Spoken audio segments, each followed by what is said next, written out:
মুখ্যমন্ত্রী এবার নিজেকে এমনভাবে জড়িয়েছেন যে এবার উনি সাজা থেকে বাঁচতে পারবেন বলে আমার মনে হয় না। এবং যেটা সবথেকে ভয়ঙ্কর বিপদে উনি পড়বেন, উনি যা করেছেন সেটা অপরাধ। সেটা পার্টির চেয়ারম্যান হিসেবে করলেও অপরাধ, মুখ্যমন্ত্রী হিসেবে করলেও অপরাধ। আরে আমি রেড করছি, কিছু সিজ করব, কেউ গেল তুলে নিয়ে চলে আসবে, আমি ছেড়ে দেবো? ইডির অফিসাররা এটা ছেড়ে দেও ঠিক কাজ করেনি। 238 নম্বর ধারা হবে প্রমাণ লোপাট, যেটা আগে আইপিসির 201 নম্বর ধারা ছিল। এখন 238 নম্বরে এ বি সি করে 3টে উপধারা আছে। তো সেখানে শাস্তির তারতম্য আছে, কিন্তু কগনিজেবল নন ভেরিয়েবল অফেন্স। আর পাবলিক সার্ভেন্টকে কাজে বাধা দেওয়ার জন্যে 121 এবং 132 নম্বর ধারা হবে। এবং ওই যে জোর করে নিয়েছে এবং তার কাছে অনেক বেশি লোক ছিল, ডাকাতির সেকশন হবে। আমাদের রাজ্যের মুখ্যমন্ত্রী হিসেবে তিনি কোনো রকম ইমিউনিটি ভোগ করেন না। অন্য একজন সাধারণ মানুষ, মানে 5 বার জেল খাটা চোরেরও যে অপরাধ, মুখ্যমন্ত্রী সেদিন যা করেছেন তারও সমান অপরাধ। এখন কতক্ষণ পর্যন্ত তাকে এই সংবিধান লঙ্ঘন করতে, আইন ভাঙতে দেওয়া হবে, প্রশ্ন সেটা। মমতা ব্যানার্জি এবং মমতা ব্যানার্জির সঙ্গে যে লোকেরা ছিল তাদের কিন্তু সাজা হবে। যদি না, কতটা বিপদে মুখ্যমন্ত্রী?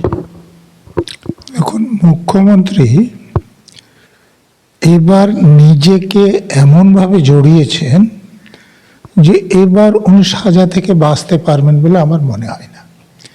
এবং যেটা সবথেকে ভয়ঙ্কর বিপদে উনি পড়বেন, যে এই যে লাউডন স্ট্রিটে গিয়েছেন, সেখানে তিনি প্রথমে সিপিকে হাজির করিয়েছেন, অন্য পুলিশ অফিসারদের হাজির করিয়েছেন, নিজে যে অপরাধটা করেছেন তাদের সাহায্য নিয়ে করেছেন, অতএব তাদের বিরুদ্ধে মামলা হবে।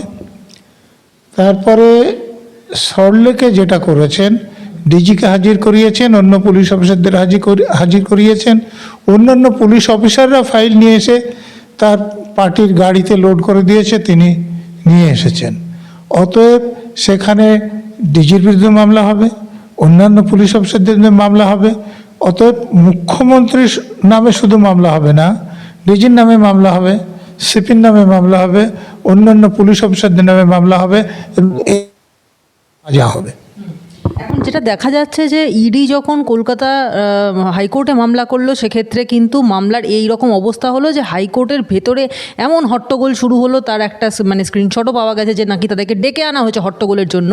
এমনকি হাইকোর্টের প্রধান বিচারপতি তিনি পর্যন্ত মামলা নেওয়ার সাহস পেলেন না, অবশেষে বাধ্য হয়ে ইডিকে সুপ্রিম কোর্টের দ্বারস্থ হতে হলো। তাহলে সুপ্রিম কোর্টের প্রধান বিচারপতি কি তাহলে সঠিক বিচার করতে পারবেন? আমাদের এখানে যে কোনো রাজ্যে যেহেতু পুলিশ রাজ্য সরকার দেখে, তো আমাদের এখানেও রাজ্য সরকার দেখেন, কিন্তু রাজ্য সরকার না দেখে এখন হয়ে গিয়েছে রাজ্যের শাসক দলের নেতা নেত্রীরা এখন পুলিশ দেখেন। মমতা ব্যানার্জি পুলিশ দেখেন, মমতা ব্যানার্জি যারা সাঙ্গপাঙ্গ আছে তারা পুলিশ দেখেন। ফলে এখানে পুলিশের লোকেদের ওপরে রাজ্য সরকারের কোনো নিয়ন্ত্রণ নেই, রাজ্যের শাসক দলের নেত্রীর নিয়ন্ত্রণ আছে। এবং আরজিকর কাণ্ডে আপনি দেখেছেন, কসবা কাণ্ডে দেখেছেন, অন্য যে কোনো কাণ্ডে দেখেছেন যে এখানে পুলিশ আইন অনুসারে কাজ করতে পারেন না। মমতা ব্যানার্জি বা তার কোনো এক কাচ্চা আধ কাচ্চা নেতারা যা বলে দেন সেইভাবে কাজ করেন। তো এখানে হাইকোর্টে দেখুন, আমি কলকাতা পুলিশ তো বছর সাথে কাজ করেছি, তা হাইকোর্টের নিরাপত্তায় কলকাতা পুলিশ থেকে যেসব লোক নিয়োগ করা হয় সেগুলো আগে সেটা ডিসি হেডকোয়ার্টার সরাসরি দেখতেন, তারপরে ডিসি আরএফ তৈরি হয়েছে আপনারা জানেন। তো রিজার্ভ ফোর্সের একজন ইন্সপেক্টর বা এই লেভেলের অফিসার হাইকোর্টে ওসি হাইকোর্ট আছেন। এবং তারপরে সেখানে বহু সংখ্যক লোক কলকাতা পুলিশের মোতায়েন করা আছে যাতে সে এখানে কোনো অবাঞ্ছিত ঘটনা ঘটতে না পারে। এখন এই সব অফিসাররা সেখানে আছেন, অবশ্যই সেখানে পুলিশের লোকেরা জজ সাহেবরা যেরকম বলেন বা রেজিস্ট্রির লোকেরা যেরকম বলেন সেভাবে কাজ করেন, স্বাভাবিক কারণ হাইকোর্টে। তো তারপরেও আপনারা দেখেছেন যে এর আগেও একাধিক জজ সাহেবের বিরুদ্ধে পোস্টার দিয়েছে, একাধিক জজ সাহেবের এজলাসে ঢোকার রাস্তা বন্ধ করে দিয়েছে, এবং হাইকোর্টও কিন্তু তাদের বিরুদ্ধে কোনো শক্ত ব্যবস্থা নেয়নি। ফলে এখানে যারা ধরুন কিছু তো অ্যাডভোকেট আছেন যারা খুব ভালো আইন জানেন, খুব ভালো মামলা করেন, তাদের মামলা জোটে, তারা ফিজও অনেক বেশি নেন। আবার এরকম অনেক আইনজীবী পাবেন যে তারা কোনো রকমে এলএলবি পাস করেছেন, তারা আইনও জানেন না, তারা মামলাও ভালো করতে পারেন না, ওই নামটা লিখিয়ে রেখেছেন, পার্টির গুন্ডা বদমাইশি ওগুলো করেন। তো এই রকম লোকদের সংখ্যা অনেক বেশি হয়েছে, যাদের মামলা জোটে না, যারা আইনও জানেন না। হাইকোর্টের, লোয়ার কোর্টের, সর্বত্র আপনি এরকম অনেক সংখ্যক লোক পাবেন। তো এরা পার্টির হয়ে যে কোনো খারাপ কাজ করতে রাজি থাকে, এবং এরাই এই সাধারণত এজলাসে যে গণ্ডগোলগুলো করে, হই হট্টগোল করে। এখন বার অ্যাসোসিয়েশন যদি এদের বিরুদ্ধে ব্যবস্থা না নেয়, হাইকোর্টে জজ সাহেব যদি এদের বিরুদ্ধে ব্যবস্থা না নেয়, তাহলে দেখুন আমরা যাব কোথায়। যে আমরা আমাদের অপরাধ হলে থানায় গেলে অভিযোগ নিচ্ছে না, তদন্ত করছে না, কোর্টে গেলে প্রসিকিউটরের ঠিকমতো কাজ করছে না। হাইকোর্টে একটা ভরসা ছিল, যেমন ধরুন যে বিরোধী পক্ষের কোনো লোক একটা পারমিশন চাইছে মিটিং করার, তাকে পারমিশন দেওয়া হচ্ছে না, সরকারি পক্ষের লোককে দেওয়া হচ্ছে, তখন তারা হাইকোর্টে গেলে হাইকোর্ট সেই পারমিশনটা দিচ্ছিল। এরকম আমরা এতদিন দেখছিলাম। কিন্তু এখন যা হচ্ছে, লোকদেরকে আপনি যেটা বলছেন যে ডেকে নিয়ে এসে গন্ডগোল করে সেই পারমিশনটা তো আর দিতে পারবে না। তো তাহলে মানুষ যাবে কোথায়? এইটা কিন্তু হাইকোর্টে যারা অ্যাডভোকেট আছেন, শুভবুদ্ধি সম্পন্ন যারা জজ সাহেব আছেন, সকলে বোঝা উচিত এবং এটা বন্ধ করা উচিত। এবং বন্ধ করতে হলে যে কিছু অ্যাডভোকেট আছেন যারা কোনো নিয়ম কানুন মানেন না, আইন ভাঙতেই তারা অভ্যস্ত, তাদের বিরুদ্ধে কঠোর ব্যবস্থা নিতে হবে। এবং যদি নেওয়া হয় তাহলে জজ সাহেবরা যেটা মনে করবেন কোর্ট সেইভাবে চলবে। না হলে কিন্তু যদি এরকম হয় যে আমি একটা বিচার চাইতে হাইকোর্টে গিয়েছি, যাদের পছন্দ না তারা শুনানি করতে দেবে না, বিচারই হবে না, এটা মেনে নেওয়া যায় না। বাইরে থেকে তিনি এত লোকজন নিয়ে গেলেন, সিপিকে নিয়ে গেলেন, পুলিশ প্রোটেকশন নিয়ে গেলেন, এবং কাঁড়ি কাঁড়ি ফাইল তুলে নিয়ে চলে এলেন, এটাও কি সম্ভব? এটা তো বেআইনি বলে মনে হয়। এটা দেখুন, ওনাকে দু একজন লোক তো ওনার সঙ্গে আছেন, এটা শুধু আপনার হবে না, আপনার ডিজিরও হবে, আপনার সিপিরও হবে, অন্য অফিসারদের হবে। সেই জন্যে এখন উনি মুখ্যমন্ত্রী না গিয়ে পার্টির চেয়ারম্যান কথা বলছেন। তো উনি মুখ্যমন্ত্রী হিসেবেই যান আর পার্টি চেয়ারম্যান হিসেবেই যান, উনি যেটা করেছেন সেটা অপরাধ, তার জন্য ওনার সাজা হবে। এবং আমাদের দেশের কোনো আইনে নেই যে কোনো পার্টি চেয়ারম্যান এই কাজটা করলে সেটা অপরাধ হবে না। আমাদের দেশে এরকমও কোনো আইন নেই যে মুখ্যমন্ত্রী এই কাজটা করলে অপরাধ হবে না। অতএব উনি পার্টি চেয়ারম্যান হিসেবে গিয়েছেন না মুখ্যমন্ত্রী হিসেবে গিয়েছেন, তার উপর নির্ভরই করে না উনি অপরাধ করেছেন কিনা। উনি যা করেছেন সেটা অপরাধ, সেটা পার্টির চেয়ারম্যান হিসেবে করলেও অপরাধ, মুখ্যমন্ত্রী হিসেবে করলেও অপরাধ। আর একটা প্রশ্ন আপনাদের সাংবাদিকরা ওনাকে করতে পারতেন যে আপনি যখন লাউডন স্ট্রিটে গিয়েছিলেন বা সল্টলেকে গিয়েছিলেন, তখন কি আপনি মুখ্যমন্ত্রী হিসেবে পদত্যাগ করে গিয়েছিলেন এবং আপনার পদত্যাগপত্র রাজ্যপাল গ্রহণ করেছিলেন? যদি না গ্রহণ করেন তাহলে তো তখন তো আমি মুখ্যমন্ত্রী ছিলেন। এই প্রশ্ন তো আপনারা করতে পারবেন না। এবং আর একটা প্রশ্ন, যে আজকে ধরুন মুখ্যমন্ত্রী মমতা বন্দ্যোপাধ্যায় নন, সেখানে ধরুন আজকে বিরোধী দলের কোনো চেয়ারম্যান, কোনো বিরোধী দলনেতা শুভেন্দু অধিকারী গেলেন, অথবা শ্রমিক ভট্টাচার্য গেলেন, ওখানে যাওয়ার আইনগত কোনো অধিকার নেই, তিনি গেলেই অপরাধ হবে। ওটা মমতা ব্যানার্জি মুখ্যমন্ত্রী না গিয়ে যদি পার্টির কোনো পদাধিকারী যেতেন তাহলে অপরাধ হতো, কোনো পদাধিকারী নেই সাধারণ লোক যেতেন তাহলেও অপরাধ হতো, আর উনি যদি প্রধানমন্ত্রী যেতেন তাহলে অপরাধ হতো। তাহলে এই মানে অন্যরা কেউ গেলে তাহলে সেটা অপরাধ হতো, কিন্তু তার এগেনস্টে অ্যাকশন এতদিন পর্যন্ত নেওয়া হচ্ছে না, তখন নেওয়া হতো, এরকম কিছু হতো কি? তখন তো আরও ফাস্ট অ্যাকশন হতো। এটা হচ্ছে আপনার question of fact, question of law না। যদি আমি ইডির আধিকারিক হতাম তাহলে তো মুখ্যমন্ত্রী যখন ওগুলো নিচ্ছিলেন আমি আটকাতাম, তারপরে আমার উপর মারধর হতে পারত। কিন্তু ইডির অফিসাররা এরকম করেছেন আমার জানা নেই। তারা কোর্টে যদি প্রমাণ দেন তখন আমি জানতে পারবো। আরে আমি রেড করছি, কিছু সিজ করব, কেউ গেল তুলে নিয়ে চলে আসবে, আমি ছেড়ে দেবো? ইডির অফিসাররা এটা ছেড়ে দেও ঠিক কাজ করেনি। তাহলে এখানে কি থ্রেট, ক্রিমিনাল ইন্টিমিডেশন এবং অবস্ট্রাকশন অফ জাস্টিস এই তিনটেই একসাথে প্রযোজ্য হবে? 238 নম্বর ধারা হবে প্রমাণ লোপাট, যেটা আগে আইপিসির 201 নম্বর ধারা ছিল। এখন 238 নম্বরে এ বি সি করে তিনটে উপধারা আছে, তো সেখানে শাস্তির তারতম্য আছে, কিন্তু কগনিজেবল নন ভেরিয়েবল অফেন্স। আর পাবলিক সার্ভেন্টকে কাজে বাধা দেওয়ার জন্যে 121 এবং 132 নম্বর ধারা হবে। এবং ওই যে জোর করে নিয়ে নিয়েছে এবং তার কাছে অনেক বেশি লোক ছিল, ডাকাতির সেকশন হবে।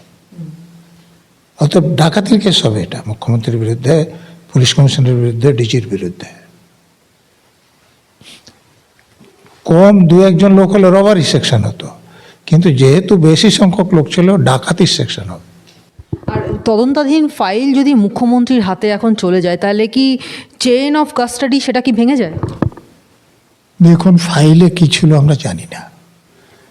মুখ্যমন্ত্রী যখন ফাইলটা নিয়ে এসেছেন, উনি কিছু যদি পরিবর্তন করেন তো করতেও পারেন, তো যদি নাও করেন, যারা অভিযোগ করেছে তারা বলতে পারে যে ফাইলে যা ছিল পরিবর্তন করেছেন। পরিবর্তন করেছেন প্রমাণ করা যেমন শক্ত, পরিবর্তন করেননি সেটাও প্রমাণ করা শক্ত। অতএব মুখ্যমন্ত্রী নিয়ে এসেই অপরাধ করেছেন, তার জন্যই সাজা হবে। ইডির বাজেয়াপ্ত করা ফাইলস, ল্যাপটপ, ফোন, পেনড্রাইভ ইত্যাদি সমস্ত মুখ্যমন্ত্রী যেগুলো ইডি বাজেয়াপ্ত করেছে সেগুলো সমস্ত নিয়ে চলে এসছেন। বাজেয়াপ্ত করার মধ্যে ফারাক আছে আপনাদের পরিভাষায়। ইডি এগুলো সিজ করতে চাইছিল, হয়তো ইডি সিজ করেছে তারপর নিয়ে আসছে, এরকম কিছু আমি কিন্তু এখন পর্যন্ত জানিনি। ইডি ওখানে কোনো সিজার লিস্ট করেছে বলেই আমি জানি না। তার মানে ধরুন আমার এই মোবাইলটা কেউ এসছে সিজ করবে, তার আগেই মুখ্যমন্ত্রী নিয়ে নিলেন, তাহলে তো সেই এজেন্সি এটা বাজেয়াপ্ত করেছে তা হলো না। এটা পরীক্ষা করার জন্য তারা গিয়েছিলেন। অতএব বাজেয়াপ্ত করা জিনিস নিয়েছেন, এটা এক্ষুনি বলা যাবে না না জেনে। তাহলে মুখ্যমন্ত্রী বলে তিনি আলাদা কোনো ছাড় পাবেন কি এই কাণ্ডটা করার জন্য? আমাদের দেশে একমাত্র রাষ্ট্রপতি এবং রাজ্যপালদের জন্য একটা ইমিউনিটি আছে, যে তারা যখন পদে থাকেন তাদের মধ্যে কোনো ক্রিমিনাল কেস শুরু করা যায় না এবং সিভিল কেস করতে গেলে নোটিশ দিতে হয়। তার বাইরে প্রধানমন্ত্রী, মুখ্যমন্ত্রী, মন্ত্রী কারো ব্যাপারে কোনো রকম ইমিউনিটি নেই। অতএব আমাদের রাজ্যের মুখ্যমন্ত্রী হিসেবে তিনি কোনো রকম ইমিউনিটি ভোগ করেন না। অন্য একজন সাধারণ মানুষ, মানে 5 বার জেল খাটা চোরেরও যে অপরাধ, মুখ্যমন্ত্রী সেদিন যা করেছেন তারও সমান অপরাধ। তাহলে এই ক্ষেত্রে যদি সাজা না হয় তাহলে এই মামলার মানে এই কেসের রেফারেন্স নিয়ে তো অন্য মামলাতেও প্রভাব পড়তে পারে।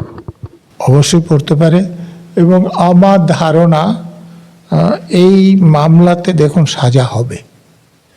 কারণ উনি বাড়াবাড়ি করতে করতে এমন একটা জায়গায় এবার নিজেকে নিয়ে গিয়েছেন যেখান থেকে কোনো সাজা না পেয়ে উনি ছাড়া পেয়ে যাবেন।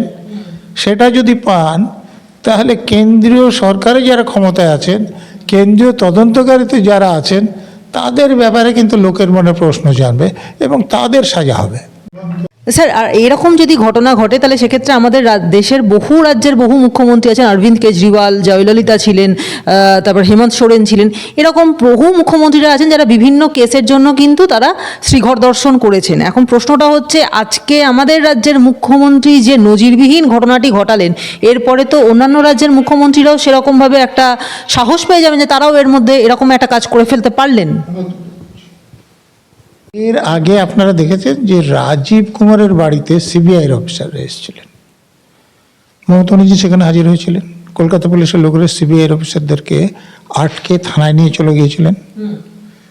তো সিবিআইয়ের অফিসাররা একটা অফিসের কাজে এসছেন, তাদের এরকমভাবে বাধাই দিয়ে আটক করা যায়? করা যায় কি? তো করা যদি না যায়, তাহলে তার জন্য মুখ্যমন্ত্রীর বিরুদ্ধে কিংবা যে পুলিশ অফিসার করেছে তার বিরুদ্ধে কোনো ব্যবস্থা নেওয়া হয়েছে? নেওয়া হয়নি বলেই তো মমতা ব্যানার্জি মনে করছেন যে তার ইমিউনিটি আছে, তিনি অপরাধ করতে পারেন। নিয়োগ দুর্নীতির ব্যাপারে যে পার্থ চ্যাটার্জি 3 বছরের বেশি সময় তো হাজতে থাকলেন, আরও অনেক নেতা মন্ত্রী হাজতে থাকলেন।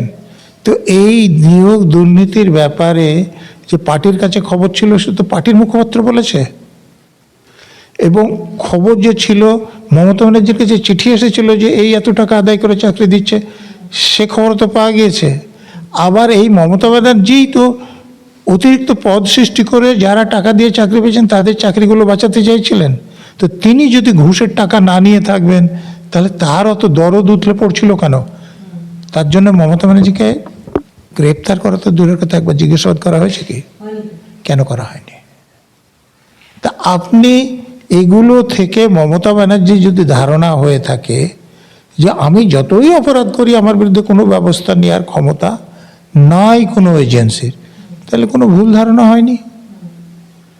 তো এবারও যদি সেটা সেরকমই হয়, তাহলে কিন্তু এবার যেটা ঘটেছে এমন একটা পর্যায়ে গেছে, হয় এটা মমতা ব্যানার্জির ক্ষতি হবে, আর যদি মমতা ব্যানার্জির ক্ষতি না করে যাদের করার কথা, তাহলে তাদের ক্ষতি হবে। তাহলে এই যে ঘটনাটা ঘটলো, তাতে ভারতীয় সংবিধানের ওপর একটা ডেঞ্জারাস প্রেসিডেন্ট তৈরি হচ্ছে, এবং এতে একটা এমন বিষয় আসছে। প্রথমেই হয়নি, ভারতীয় সংবিধান অনুসারে সিবিআই লোকদেরকে রাজ্য পুলিশের লোকেরা ওরকমভাবে আটকাতে পারে না, তখনও হয়েছিল।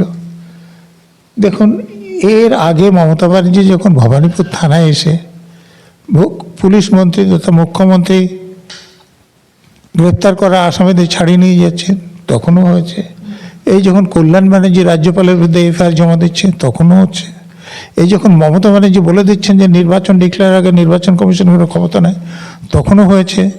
এই যখন হাজারে হাজারে লোক জড়ো করে এই মরা ভোটারদের নাম বাদ দেওয়া বা অস্তিত্বহীন লোক ভোটারদের নাম বাদ দেওয়ার কাজে বাধা সৃষ্টি করেছে, তখনও হয়েছে। এখন কতক্ষণ পর্যন্ত তাকে এই সংবিধান লঙ্ঘন করতে, আইন ভাঙতে দেওয়া হবে, প্রশ্ন সেটা। প্রতীক জৈনের বাড়িতে যখন ইডির তল্লাশি চালায়, সেই সময়কার আবাসনের সেই সময় আবাসনের বাসিন্দা তাদেরকে তলব করেছে পুলিশ, এবং লাউডেন স্ট্রিটে প্রতীকের আবাসনের বাসিন্দাদের ছাড়াও প্রতিবেশীদেরকে নোটিশ পাঠানো হয়েছে বলে খবর। এবং ইডির তল্লাশিতে যাওয়ার পর থেকে আবাসনের বাসিন্দারা ঠিক কী কী শুনেছিলেন, তল্লাশিতে আসার পর থেকে কী কী ঘটেছে, সমস্ত তথ্য জানতে চেয়ে পুলিশ তাদেরকে ডেকেছে, প্রতিবেশীদের কাছ থেকে ঘটনার বিবরণ চাইছে। পুলিশ তো নিজেই সেখানে দাঁড়িয়ে সমস্ত ঘটনা ঘটিয়ে এসেছে, তারপরেও আবার প্রতিবেশীদের কাছ থেকে জানতে চাইছে। মমতা অপরাধ করেছে, মমতাকে অপরাধে পুলিশের লোকেরা সাহায্য করেছে।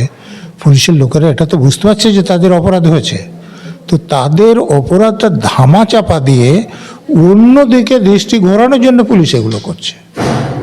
এটা কি ইন্ডিপেন্ডেন্ট উইটনেস ট্রায়াল নয়? দেখুন, পুলিশ যা করছে এগুলো করতে পারে, কিন্তু এগুলো করে তারা রেহাই কিন্তু পাবে না।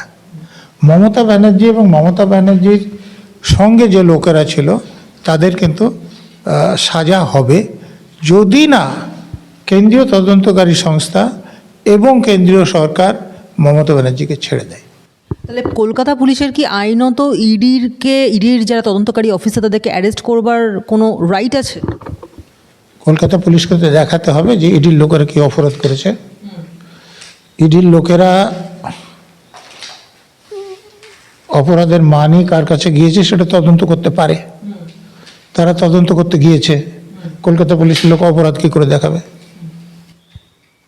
স্যার এখানে আরও একটা বিষয় যে সবসময় বারবার ইডির যারা অফিসাররা রয়েছেন তাদেরকে দোষারোপ করা হচ্ছে তারা কেন বাধা দেননি। এখন প্রশ্নটা আরেকটা জায়গায় এসছে যে ইডির অফিসাররা যদি শারীরিকভাবে মুখ্যমন্ত্রীকে বাধা দেওয়ার চেষ্টা করতেন তাহলে হয়তো মুখ্যমন্ত্রী এটা বলতে পারতেন যে আমাকে নিগ্রহ করা হয়েছে শারীরিকভাবে এবং তিনি ভিকটিম কার্ড খেলতেন।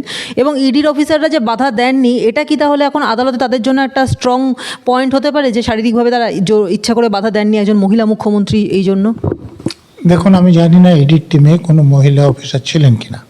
রেড করতে যাচ্ছে, সেখানে মহিলারা থাকতে পারে, তাদের সঙ্গে ডিল করা উচিত।